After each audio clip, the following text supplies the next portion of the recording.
Mesdames, Messieurs, très chers téléspectateurs, bonsoir wala bonjour, ça dépend ci fu mu leen fekk ci àdduna bi yëpp yaa xam yaa ngi États-Unis yaa ngi France yaa ngi Afrique yaa ngi Asie yaa ngi Australie ñoo ngi leen di nuyu kenn ku nekk ci sa tur ak sa sant am mbégte ci jour anniversaire am di ko sagal di ko sargal di ko delloo njukkal grand Oumar Pène le lead vocal du Super Diamono artiste de renom international artiste de renom l'ami de la jeunesse sénégalaise ou la référence des plus grandes références de la jeunesse sénégalaise mais surtout dans l'éducation dans le monde de l'éducation képp koo xam ni da nga xam Oumar Pène da nga ko xam ci li nga xam ni muy éclairer yoonu xale yi di taal seen yoon xale yi di gis yoon bi nga xam ni mooy yoon bi baax bi nga xam ni moom la ñu war a jaar tey moom la ñu dalal dans un entretien spécial ici au Radisson Blu Dakar salaamaaleykum le grand Oumar Pène ñoo ngi lay nuyu di la siyaare. maaleykum salaam Boubacar maa ngi lay nuyu bu baax a baax di nuyu téléspectateurs yi ñuy seetaan comme ni nga ko waxee fépp si àddina si di leen ndokkeel bu baax a baax. le grand Oumar Pène balaa ñuy ñëw ci question d'actualité yi yow sa actualité la ñuy njëkkee sa actualité mooy album bu tudd Climat ñu gis un Oumar Pène très engagé dans les changements climatiques aujourd'hui pour un petit Sénégalais du comprendre un Oumar Pène mu koy expliquer les changements climatiques yi nga xam ne moo am ci àdduna bi peut-être Oumar Pène moom lay waxal wala waxul ak moom wala àdduna bi yëpp la Oumar Pène di waxal parce que tout le monde est concerné par les changements climatiques. boobu changement climatique dafa nekk lu am loo xam ne lii àdduna bi yëpp ñoo ko yëg si jamono yi ñu toll. mu nekk loo xam ne lii itam am na ñu siy wax am na ñu ko gëm am na ñu ko gëmul léegi nag man ma xalaat ne ñun ay africain lañu man maa ngi dëkk Sénégal gis ne changement climatique bi ñuy wax am na ay effet si sunu nekkin parce que gis nañu sunu climat ñun sunu température ni mu mel surtout si ren gis nañu Dakar fu mel ni Dakar ni mu tàngee man fàttalikuwuma si sama dundu gu gàtt Dakar tàngaay bu mel nii donc tout ça est dû au réchauffement climatique donc mu nekk loo xam ne lii daf ñu interpeller maanaam pour ñu gën a si bàyyi xel. ndax adduna bi ñi gën a am doole d'ailleurs ñu ngi dajaloo di créer ay forum maanaam ay forum yi ñuy wax COP am na COP 21 et cetera mais ba léegi ma gis ne dara lu concret amagul te ba léegi réchauffement climatique mu ngi def ay jéyee si adduna bi alors. en tant que leader d'opinion en tant que koo xam ne kii itam dafa nekk di seetlu li nga xam ne lii moom moo xew ci àddina bi man walla bi ma xam ne moom laa féetee nekk un artiste am micro di woy ma xam ne li may def aussi dafa nekk un vecteur de communication itam ma ne xaaral ma boole sama baat ak baat yi jóg ci àddina bi pour wax ci gën a ñaax ñi nga xam ne ñii ñoom ñoo am baat ñu gën a fulaal li nga xam ne lii mooy réchauffement climatique dem nañu sax bay wax dérèglement climatique. donc may wax ne bu fekkente ne ñaanu ma ko yàlla am na lu xew moom lu mu indi parce que ay musiba rek lay indi. bu daloon réew mel ni ñun ñu féete Afrique surtout sowu jant maa ngi koy wax ci woy bi amaana ñun suñu doole amaguñu doole gu mat goo xam ne kii dinañu mën a permettre ñu dékku. yooyu nga xam ne mën na am notamment lu mel ni ay tsunami wala yu mel noonu. alors donc ma leen wax neen jóg leen ngeen wax itam ngeen boole seen baat si baat yi jóg itam mais ngeen wane seen bopp. wane ne aussi ñun ñi nga xam ne lii indi réchauffement climatique maanaam pollution sur le plan mondial Afrique bi ñu calculer seen degré de pollution 4% rek la si li nga xam ne lii moom moo am si jaww ji si àdduna bi. xam nga loolu néew na. waaye ñun itam bu fekkante ne yooyu am na ñu siy gën a sonn ñun si la ñuy bokk. moo tax man africains yi jóg leen ngeen wax. ndaxte affaire bi nekk na loo xam ne lii xëy na ñun koy dund mais ñu xalaat suñuy doom. ñi nga xam ne ñoo ñëw suba lañ leen di bàyyil est-ce que dañ leen bàyyil addina goo xam ne gi adduna catastrophe la ndax aussi dañ siy jóg léegi pour préparer seen avenir ñu nekk si anam yu leer nañ. loolu moo tax ma engagé pour wax ci ndax wax ci dafa baax. dafa jot.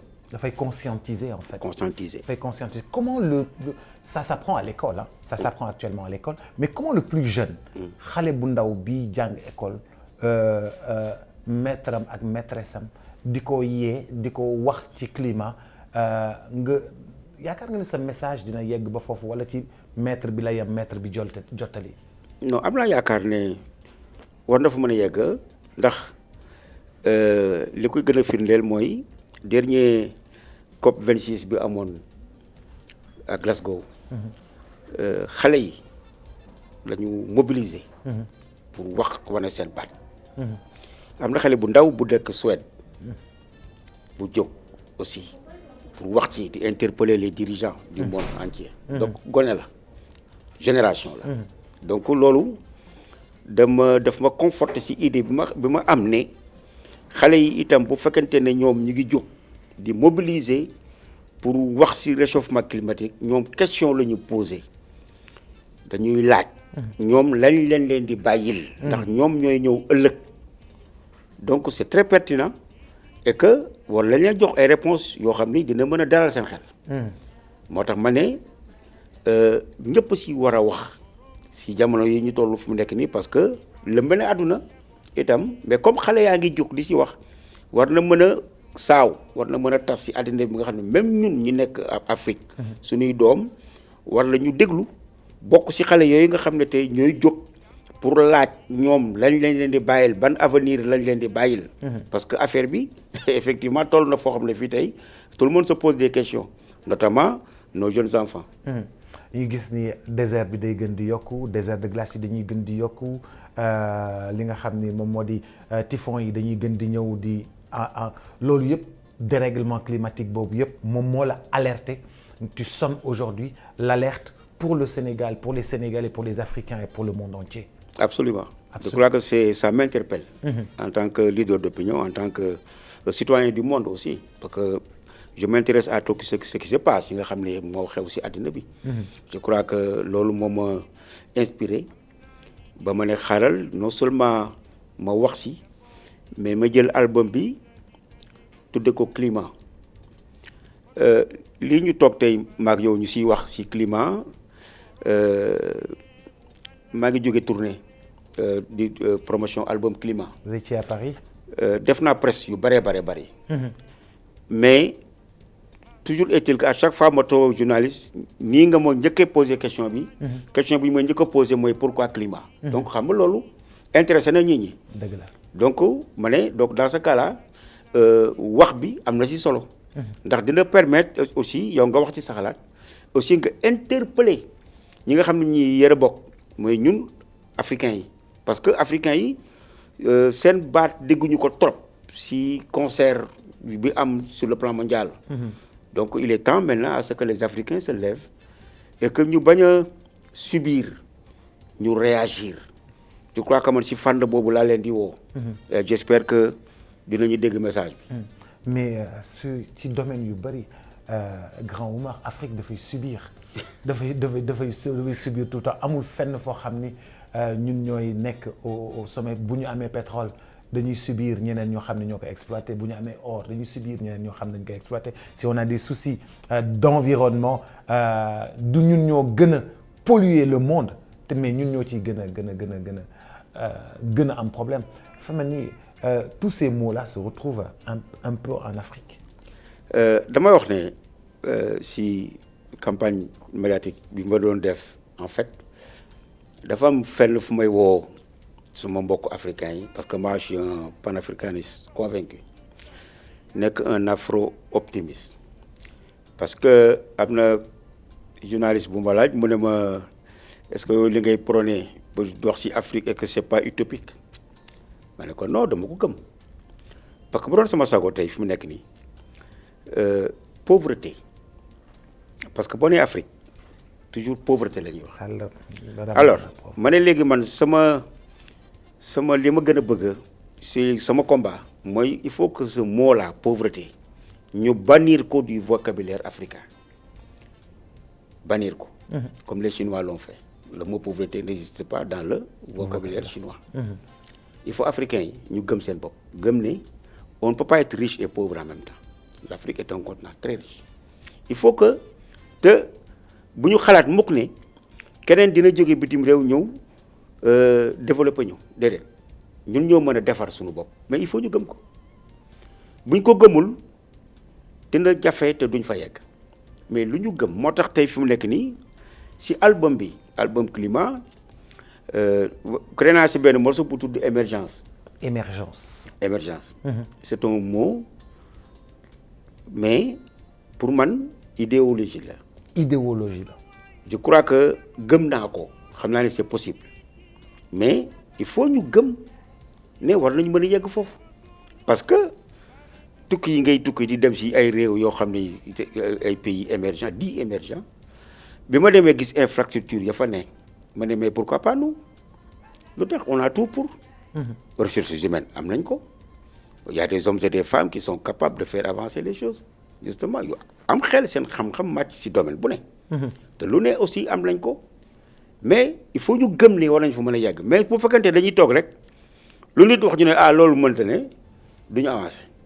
mais il faut ñu gëm dafa am solo gëm moo tax nga yegg fi nga bëgg a yegg américains yi bi ñuy dem sur la lune là. parce que duñ ko gëm. bañ fa demee ñëpp a waaru mais ñun duñ fi toog rek ku def lu rëy ñu naan eskay waaru alors il faut ñu jéem ñun nit. je crois que ay nit lañu am nañu bopp am nañu ay kàngam on a des ressources donc moo tax ma ne tey fi mu nekk nii bu fekkantee dañu bëgg a avancer parce que quand on parle d'émergence je crois que yokkute la pour man. yokkute la parce que boo amee ay infrastructures yu mucc ayib dans tous les domaines notamment domaine éducation domaine santé domaine infrastructure routière am ay jëmtukaay yu mucc ayib nit ñi tey bu ñu bëggee dem ñu daw si ay tali yu baax nit ñi dëkk si fu baax boo bëggee jënd jarul ngay dem ba 30 kilomètres loo soxla mën nga ko am si sa béréb ba nga ne donc mu feeñ si sa poche itam ku liggéey ñu fay la mu yokku aussi bien sur le panier de la ménagère. mais loolu yokkute la kan moo bañ a yokku. Et ça, c'est votre conception de l'émergence, que le panier de la ménagère soit fourni, que le travailleur ñu yokkal ko, que dëkk bi am ay pont ressources humaines yi ñu utiliser leen ni ñu leen war a utiliser dëkk bi nekk ci yoon boo xam ni yoon buy jëm ci kanam la. jóge ci pauvreté. waaw ndóol maanaam pourquoi dañuy war a ba àddina tukki dañuy war a nekk ci ndóol boo nee Afrique ñu ne pauvre pourquoi jusqu'à quand alors que ñeneen ñaa ngi développé wu allez en Asie demal Corée demal seen dëkk yi nga xam ne bi mu nekk en 1960 boo xoolee sëñ bi demuloo noonu. mais dañu gëm ba pare liggéey seen produit yi moom la ñuy jaay notamment pour ne pas faire de publicité du ma tudd yenn yi. mais moom la ñuy jëfandikoo seen oto moom la ñuy dawal seen ay jëmtukaay yi xëy na peut-être yu mel noonu yëpp. moom la ñuy def waaw mu ko donc xam nga la loolu itam gëm ko ak liggéey. itam je crois que loolu moo ci problème bi. liggéey nangul liggéey nag itam. mais nous on s'est positionné comme de vrais consommateurs de tout ce qui se fait dans le monde les voitures dañ koy consommer les téléphones dañ koy consommer les tissus dañ koy consommer les chaussures dañ koy consommer l'Afrique s'est positionnée comme des consommateurs mais pas des créateurs de vraies richesses peut-être. nañ koy xalaat a defar. nañu xalaat a defar. ba pare gëm ko gëm ne mën nañ ko je crois que problème yëpp loolu la. parce que loo jéemul aussi doo ko am. doo ko mën il faut nga gëm ne fii laa bëgg a yegg am objectif def ko sa gëm-gëm ànd ak Pastef ne damay def bii lii laa bëgg mais da fa yegg mën nga ko. Oumar Pène est l'ami de la jeunesse, il est l'ami des étudiants. C'est le discours que tu tiendrais aux jeunes étudiants? mais effectivement c'est man loolu laa leen di yàgg a wax. moo tax ma leen di wax ne leen lu tax man may wax étudiant sama yaakaar parce que ñoom ñooy jàng loo xam ne lii war a mën a yore dara war a tekki nekk kilifa réew mi ëllëg dans tous les domaines parce que université li ñu fay jàng bari na notamment. li ñu fay jàng bari na léegi laa jóge si benn cérémonie bu am y a un professeur monsieur Beyla mu def benn exposé j'étais émerveillé si lu ñu war a mën a liggéey si li ñu am notamment en notant des produits yoo xam ni moom bi ma waxee ne buy mën nañ ko parce que ñun buy da ngay jël rek màcc kii bi sànni xoox bi mu ne xoox bi bu ko sànni jël ko mën nga ko defar mu nekk huile essentielle gis nga huile yooyu jigéen ñi di defee seen peau. maanaam mën nga ko defar si bëy. j'étais émerveillé il a fait un exposé extraordinaire te yëpp ay produits locaux mais je te jure donc moo tax ma ne la am nañu. mais ça c'est la recherche. Ouais, mais ça c'est la recherche et aujourd'hui l'Afrique ne finance pas la recherche. mais il faut ñu financer ko nag. on ne finance pas la recherche. il faut ñu wut ay moyens yu ñu mën a permettre ñuy financer suñu ay recherche parce que am nañu moo tax may la sànq fii am na ñoo xam ne ñu ngi si réew mi nekk doomi réew mi seen xam-xam màcc si domaine bu ne. vraies ressources humaines. il faut ñu déglu l'Afrique a de vraies ressources humaines. absolument mais pourquoi duñ leen déglu. dañ leen déglu jox leen ay moyens ñu indi ñu liggéey loo xam ne loo soxla jarul génn réew mi ngi fii si réew mi nga am ko fi loolu mooy problème bi am na réew yoo xam ne fa ñu nekk ñoom ba ñuy démarrer amuñu dara mais léegi jéggaane wuñu fenn lépp lu ñu am ñoom ñoo koy defal seen bopp loolu mooy problème bi pourquoi parce que dañu gëm ne mën nañ ko d'abord parce que lépp mi ngi si gëm-gëm bi. mais bu fekkee da nga tayal lu ñu leen yi nga ne li mënta ne. jafe-jafe na vraiment toog rek yow di xaar. def li gën a yomb mooy ñu indil la ko fenn ji jox la ko doo boo ci doo def benn effort mais sëñ bi doo am dara.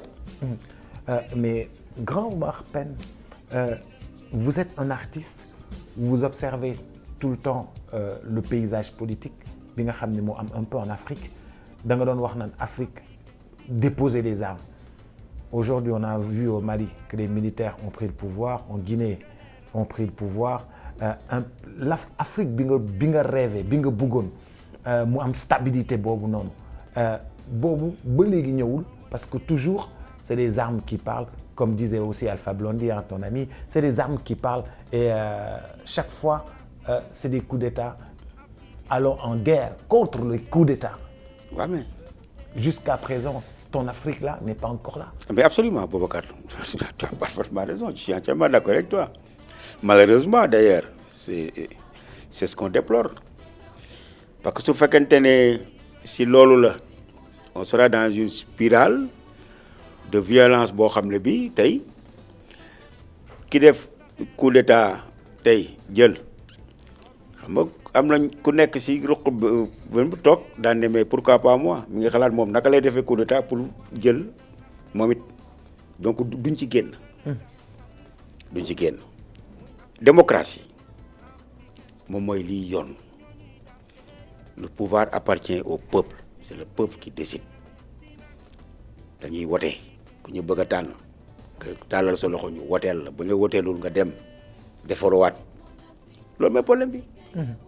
loolu tant que comprendre ñu ko yenn dëkk yi bokk du moins parce que c'est mën nañ ne ay poste la rek yu des léegi parce que na mu meloon dans les temps léegi wàññeeku na. wàññeeku na bu baax wàññeeku na bu baax wàññeeku na bu baax wàññeeku na bu baax. gëjoon na fi sax. waaw mu ngo gëjoon na fi.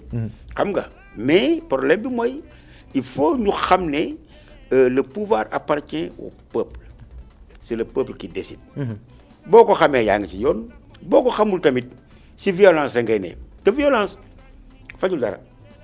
au contraire defarul da yàq loolu moo ci problème bi stabilité doo ko am mukk ci sa réew tant que ay genre yooyu mu si am ay coup d'état yooyu nit ñi dañ ci war a bàyyi xel tant que bàyyi woo ci xel du ngeen avancer du ngeen dem fenn lu ngeen mënti am comme richesse te tamit du ngeen ko mën a exploiter parce que stabilité du am loolu mooy problème.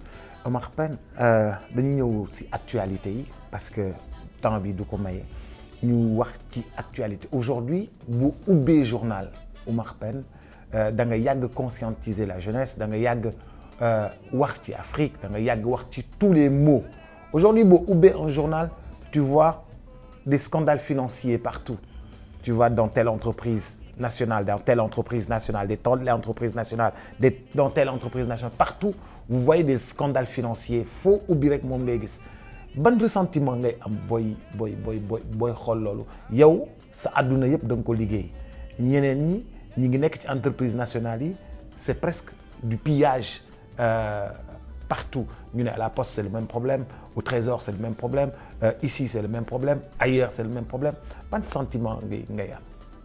mais sentiment bi may am mooy il faut que nit ñi delloo ci seen xel bu baax ci li ñu yor ak la leen fa yóbbu ak lu tax loolu moo am importance te nit ki bu fekkante ne dañ la jox béréb nga nekk fa nekkin bu rafet et puis ànd ak dal te bañ a xëccu loo xam ne li ëllëg si biir du la indi lu dul musiba parce que yooyu yëpp si ay problème nga si lay mujj parce que tey bu fekkante ne da nga dem def sa cursus scolaire yàlla yóbbu la nga dem si jàngukaay yu mag yi nga génn ba am sa diplôme jàng lu ñu lay jàngal dinañ la jàngal ni ngay nekkee dinañ la jàngal sa dundin dinañ la jàngal def si yow xam-xam bu la mën a permettre nga mën a transcender yenn situation yi bañ itam ku la jay parce que fii li ma seetlu mooy nit ñi itam léeg-léeg yenn nit ñi du moins dañ lay fal ba pare ne sa affaire baax na waaw sa affaire baax na bu fekkente ne da nga nekk nit ku rigoureux dañ naan amul fayda ndax mi xoolal li mu yoree defu ci dara. dimbaliwul ci kenn moom da ngay bu ko am soxla yow la koy diis yow nga ci kees gi di joxe il faut nga am conscience professionnelle qui te permet de mieux gérer les deniers parce que c'est extrêmement important. maa ngi xalaat bu ñu doon wax naka lu ñuy jàngal ni ngay yore alalu réew c'est extrêmement important parce que loo moomuloo ko. lu ñëpp bokk itam kenn moomu ko buñ la ko joxee goreel waaw alal ak ngor boo àndee ngor amul kenn ku la mën a wàcce ci sa yoonu ngor.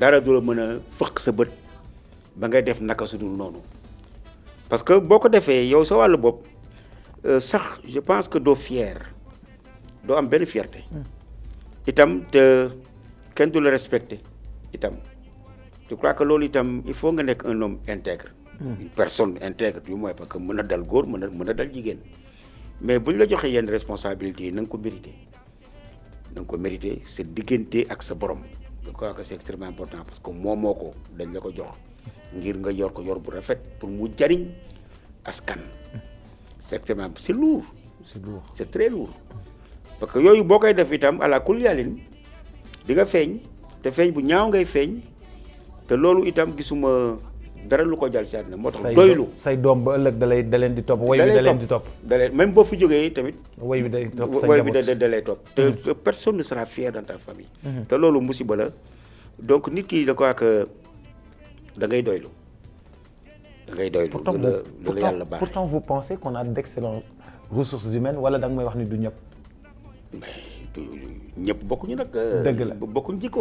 nit yi dañuy suur léeg-léeg seen biiru yaay dañuy suure. ñëpp nuróowuñu. dëgg la notamment gis nga fi mu nekk nii am na système boo xam ne bii moo fi am parce que boo yoree nit ñi seetuñu li nga yor lan la foo ko jëlee ndax yaa ko moom ndax moomoo ko tu comprends da ngay bari da ngay bari ñu la topp. dëgg la da nga parce que toll nañu jamono jooju joo xam ne ji xaalis dafa nekk loo xam ne lii ñëpp daw wuti ko.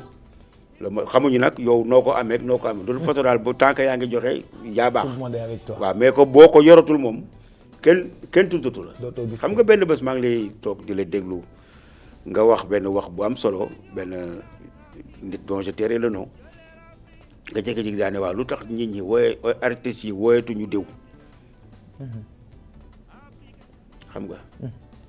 Je me rappelle, ouais. Je me rappelle très bien. Et ça m'a vraiment interpellé. xam nga lan moo tax yow nga xalaat loolu ba wax ko parce que yaa ngi teg ay musique ne nga yow doo xëy suba ba ngoon di teg musique te loo teg rek. di ci dégg turu nit kooku waaye léegi déggatoo ko. yow yaa posé question bi. dëgg la xam nga est-ce que am nga réponse. c'est grave. loolu mooy problème bi. tant que mi ngi doon joxe nit ñaa ngi way. voilà nit ñaa ngi way. justement waaw léegi xëy na dafa changé dara gis ne xëy na peut-être bon du lu jógee du lu dëggu. wala mu yedd boppam wala je sais pas trop en tout cas je suis pas nekkuma si biiram mais en tout cas je crois que xëy na daal la woon nekkatul. voilà mais loolu aussi moo indi dag mu indi ci sama playlist gisatuma ko ci sama playlist way déggatuma ko ci biir. waaw dëgg la bu ñuy suivre des questions d'actualité il y en a 3, 4, 5 avant bien sûr le 31 décembre avant cela nous sommes le 27 décembre démb dañu doon inaugurer le TER après les ponts après les chantiers c'est le TER après 2016 on avait pensé que ça allait se faire 2018 on avait pensé que ça allait se faire 2021 le 27 décembre date historique le TER a enfin roulé. Oumar Pène, vous qui parlez de développement, d'émergence, comment est-ce que vous avez vécu ces instants magiques de télévision que le monde a vu, que le Sénégal a choisi vraiment benn ère de modernité boo xam ni ci la dugg noonu. En tout cas li ma si gis daal mooy lu amal njariñ askan bi la am na njariñ c'est important lu am njariñ nag bu amee da nga siy bég itam di ñaan itam mu yokk. xam nga mooy jëmtukaay yi ma la doon wax sànq parce que jëmtukaay dafa Sénégal bi amoon 1970 1980 2021 wute na. transport bi nekk na problème. fi si jamono ji si ñuy toll nii donc il faut nga wut solution yoo xam ne dina mën a permettre mu tant soit peu régler boobu problème donc TER bi lu am solo la dina permettre nit ñi dem beeg dikk bi yomb gaaw ba pare mu fànq problème yu bare fi mu nekk di gis nga pour génn Dakar dem Tëngéej à des heures yoo xam ne yi aéroport bi déjà fa mu ne ba fekkee da nga war a jël avion il faut nga jóg teel a jóg pour bañ a nekk ci bouchon yi pour génn Dakar. lu mel noonu mais am la njariñ lañu seet lu ñu amal njariñ je crois que kooku c'est extrêmement important xam nga liñ naan nit def dara nga ne baax na yow du la wàññi dara mooy li may wax rek ci ji jamono ko fi def lu baax ñu wax ko. c'est extrêmement important. lu baax la. nañu seet ne nañu gis ne. lii lu baax la ndax amal na njariñ askan bi. la mu jar ak fa ñu jaar ak la mu def ak la ñuy waxoon ne loolu amul ak loolu dugg na fi loolu yëpp passé nañ ko xam nga lu am TER baa ngi daw ku ci dugg mu yóbbu la. loolu la ñu gis. c'est important. c'est important dem nga tourner dellu si waat le 24 décembre comme chaque 24 décembre vous êtes avec. L'amicale des fans du Super Diamono, c'est réveillon de famille, je l'appelle comme ça, réveillon de famille. La famille se réunit pour vraiment réveillonner avec Oumar Pène, comme chaque 24 décembre. Je pense que c'est depuis presque 10 ans ou 8 ans, ça se fête. Cette année, comment ça a été pour vous? Et manifestation, boobu nga xam ni, c'est des fans du Super Diamono qui organisent leur soirée avec leur leader. Comment est-ce que vous avez vécu cette année et puis qu'est-ce que ça fait pour vous cette soirée-là? Non mais ça a été vraiment une soirée qui m'a beaucoup marqué parce qu'en fait depuis 2 ans yaa ngi préparé soirée bi mais malheureusement à cause de ce maudit virus-là ñu doon reporter ba yàlla def ren xale yi def ko ba pare innover en fait je crois que loolu moo si ëpp solo parce que place bi ñuy jël place bu rafet la place bu moderne place bu am solo. dëgg yàlla et puis itam ñu mobiliser loolu itam am na solo lool parce que damay faral di wax naan taxaw di jouer 24 décembre pour man c'est quelque chose de particulier parce qu'en fait pour man parce que sama njaboot laay nekkal mu nekk loo xam ne lii ñoom ci seen wàllu bopp koo ci xool alors bëtu mbëggeel rek moo nekk sa diggante ak moom ñoom ñëpp nag. ku ci mënti nekk. ba naa ko ba léegi ba di leen wax ne man du ma wax fans léegi bàyyi naa ba dootuma wax fans sama njaboot laay wax.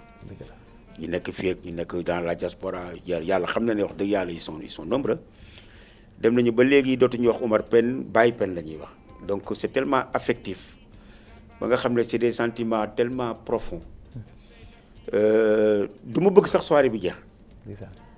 parce que du bari léeg-léeg ngay jouer doo xam sax heure bi jàll na wala quelque chose de genre yow bu doon sa sago nga dem ba midi parce que doo si doyle. doo si doyle mukk donc mu nekk loo xam ne lii wax dëgg yàlla man amal na ma solo amal na ma njariñ itam njariñ li mooy mbëggeel rek la ëmb et je crois que y a aucune voix discordante ñëpp bokkandoo xool benn place am même sentiment bi et je crois que loolu dafa jafe trop. dafa jafe loolu ci àdduna parce que comme j'ai l'habitude de le dire l'unanimité n'existe pas ça c'est vrai mais soirée absurde moom on peut dire que c'est l'unanimité. C'est l'unanimité. Wow. Voilà, c'est chaque 24 décembre. Après le 24, il y a eu le 27. Le 27, il y a le 31 décembre. Pour une première, le Radisson Blu Dakar Hotel a choisi Omar Pène, de le mettre Omar Pène autour de la piscine, autour d'un grand dîner, un dîner exceptionnel. Boo xam ni c'est pas à la portée de tout le monde, c'est du high level. C'est 100 000 francs l'entrée le 31 décembre au Radisson. Mu am reer à partir de 20h, am les feux d'artifice et tout. C'est une première collaboration. Vous avez fait de belles soirées partout à travers le monde, mais cette fois-ci, ñoom dañoo jël les choses en main pour def autour de la piscine un grand spectacle, un grand dîner, une grande soirée qui se prépare avec vous. Oui. Tout d'abord, je crois que c'est un honneur pour moi ñu jël ma pour ma mën a participer ci fête bu mag boo xam ne bii Radisson moo koy organiser mu jël Omar Pène ak groupe am Super Jamono. Alors li nga xam ne lii moom moo ci nekk mooy il faut nga mériter ko parce que c'est un honneur. at mi day jeex. Saint-Sylvestre. tey Saint-Sylvestre la. boo toogee xëy na 2022 incha allah buñ ca yeggee fii la lay fekk. fii si Radisson. donc xam nga dafa nekk loo xam ne passage de 2021 à 2022. donc je crois que c'est extrêmement important. et c'est un choix boo xam ne bii que je vais essayer de mériter. yàlla nañ si yegg si jàmm et li ma mën a wax rek mooy. ñi am xalaat ba dénk ma seen bopp jox ma seen soirée boobu alors li ma mën a def buñ ci génnee incha allahu rabbi duñ si rus te am naa yaakaar ne kenn du mer parce que motivation la sas la te wóolu naa ñi may liggéeyal itam je crois que ñoom itam sentiment bi ma animé moo leen animé te yaakaar si nañ si yegg incha allah parce que le cadre d'habitude ni ma ko gisee déjà sera extrêmement fabuleux. Un cadre magnifique. donc mu nekk xam naa beneen public. laa amal affaire ce jour-là. ak papa ak yaay. waaw papa yeeg yaay yi xam nga Sénégal tàmmuñu papa yeeg yaay yi ànd ak doom yi. beneen public ànd ak doom yi deux doom papa yaay toute la famille. laa amal affaire te loolu je crois que aussi maag suma staff ñu may liggéeyal.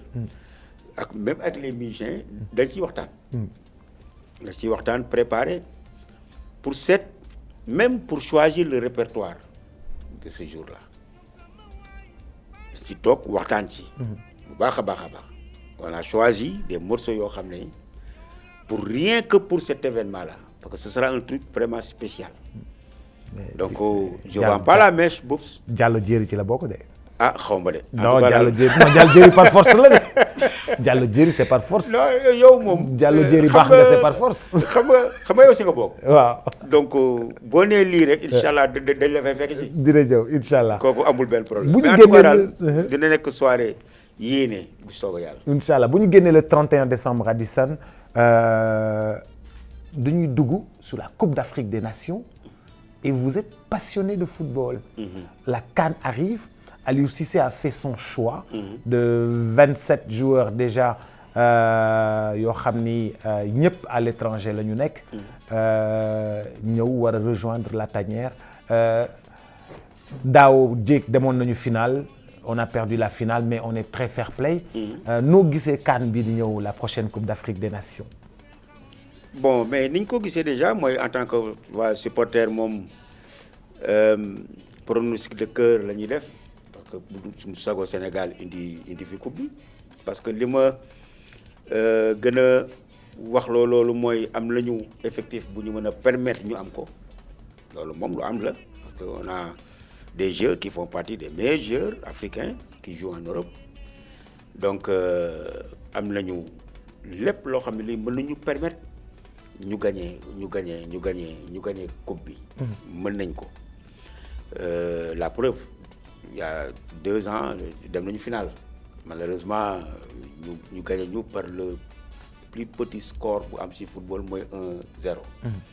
donc mën nañu am yaakaar ne bii pas war nañ ko mën a jël.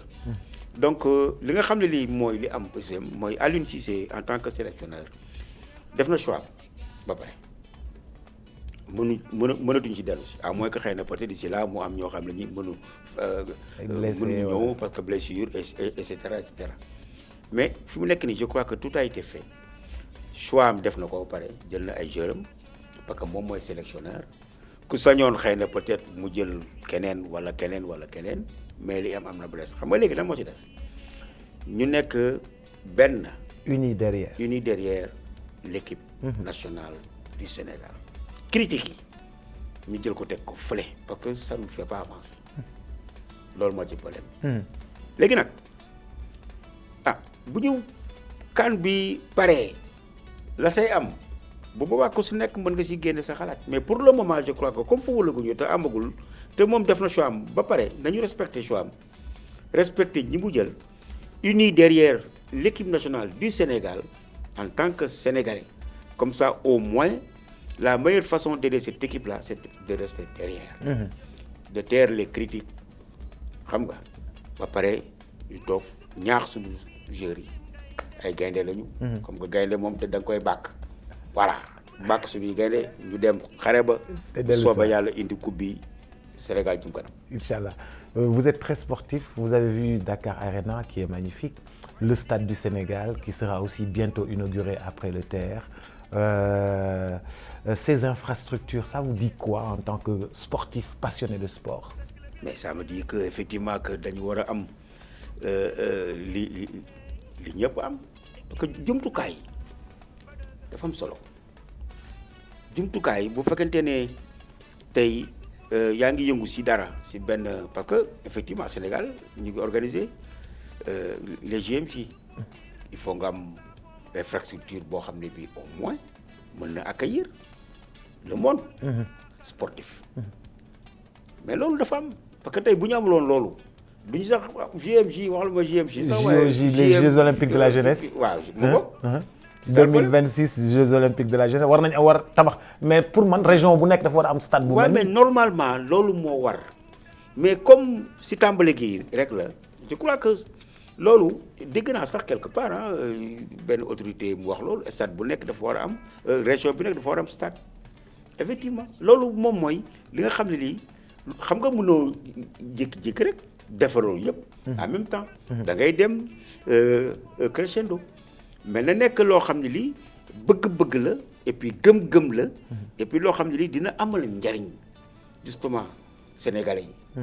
c'est surtout ça li nga xam ne dina amal njariñ sénégalais yi. Sénégal nekk ci dëkk yoo xam ne à la limite yi ñuy tudd ci dëkk buy avancé dëkk bu am infrastructure dëkk bu am jàmm dëkk boo xam ne bii vraiment nit ñi duñu jéggaani dara duñu ñëwee suñu benn moroomu Afrique je crois que loolu moom mooy li am solo li si des yëpp man pour man ça ne m'intéresse pas. bu ñu génnee ci loolu ñu ngi jëm ci élection mairie vous êtes candidat à la mairie de Derklé. Non. Vous êtes candidat à la mairie de Yeumbeul Nord alors. Non. Je ne suis pas candidat. ci jëm ci élection yooyu élection locale yi ñu war a fal maire yi très souvent nous vivons des tensions politiques. Vous avez vu qu'on a vécu durant cette année des tensions politiques. Tout le temps on est sous tension politiquement et les politiques nous dañuy yóbbaale ci ñuy xeexoo ci suñu biir di gaañante suñu biir ban message nga bëggoon a porter à l'endroit de tous ces politiciens, de tous ces jeunes, parce que les élections, ça va pas être facile en fait. Ouais, mais pourquoi tension, pourquoi violence, pourquoi loolu amul benn njëriñ gis nga politiciens yi dañu war a xam ne sénégalais ku mën a voter la sénégalais gisuma dans le monde ku dàq voter sénégalais mën na toog këram yor njabootam jàpp ñaamburam ah bés bu vote amee gis nga leen discipline bi ñuy dem rang jël seen xob sànni ñibbi seen kër toog kenn du leen dugal si loo xam ne amul leen njariñ ça sert à rien vraiment kenn mënu yóbbu sénégalais si boobu domaine parce que sénégalais majorité silencieuse ñuy la toog majorité silencieuse moom mooy loolu te xam nga quoi qu'on puisse dire politiciens ne sont pas majoritaires dans ce pays là c'est ça le problème donc il faut nécessairement ku nekk la nga war a def nga def ko du dëgg sans violence ni rien du tout parce que loolu fajul dara mënul la yóbbu fenn c'est ça le problème mënoo si gagner dara quoi qu'on puisse dire parce que sénégalais yi kenn mënul leen def loolu loo xam ne li bëgguñu ko loolu mooy problème bi te ils sont chez eux tranquille bu vote amee gis nga leen ni ñuy génnee dem rang yi dem sànni seen xob ñibbi seen kër toog jàpp seen jàpp xaar résultat yi xaar résultat teg ataaya xaar résultat waxtaan ak njaboot voilà mu ngoog ne leen tey bésu élection xuloo yeeg xeex beeg yooyu yëpp c'est une minorité ñoo koy def mais amulul leen benn njariñ wax dëgg yàlla boo gëmee sa bopp nag gëm li ngay def gëm sa bopp dëgg mooy li ma wax parce que gëm dafa am solo loolu yëpp doo fa dugg pour la dama def sa campagne tranquille ñi kenn saxalu leen sukkar buñ la bëggee voteel dañ lay voteel ah buñ la bëggulul voteel mais duñ la voteel kooku moom ala kul yalin jarul xuloo jarul xeex mais sénégalais si boppam kenn gënu ko xam li mu bëgg loolu mooy problème. Merci beaucoup. En 2022 pour terminer il y aura presque 50 ans de musique 50 ans de musique et ce sera un programme boo xam ni est-ce que Ousmane ak staff bi ñu ngi koy préparer est-ce que 50 ans de musique mais boobu dafa nar a est-ce que amul loo si xam yow parce que non mais parce que est-ce que Ousmane gars yi ñu ngi liggéey parce que non parce que yow li nga xamul bariwul de Boubacar dama naa daal en tout cas am na loo jot a wax ak Ousmane waaw non seulement ak Ousmane waaye ak keneen koo xam ne du ma ko tudd dëgg la waaw xam nga ma xam dëgg la waaw kon nag nañ bàyyi noonu kon ñu préparer daal waaw ñu préparer 2022 waaw ce sera l'année du Super Diamono Inch'Allah ce sera l'année de Oumar Pène bu soobee et ensemble avec chaque Sénégalais on va fêter grandement et à grande pompe les 50 ans de musique du Super Diamono Inch'Allah à côté de Oumar Pène bu soobee yàlla merci beaucoup jërëjëf c'est moi maa ngi lay gërëm bu baax di la sant merci beaucoup di la dig daje ne dinaa nekk ci kaw scène bi partager ko ak Oumar Pène le 31 décembre au Radisson Blu Dakar salut à toutes et à tous ciao et à très vite borom kër bu yeewu xalaat ni wareefu njaboot gi ko yëkkati dëgg ma mënuma la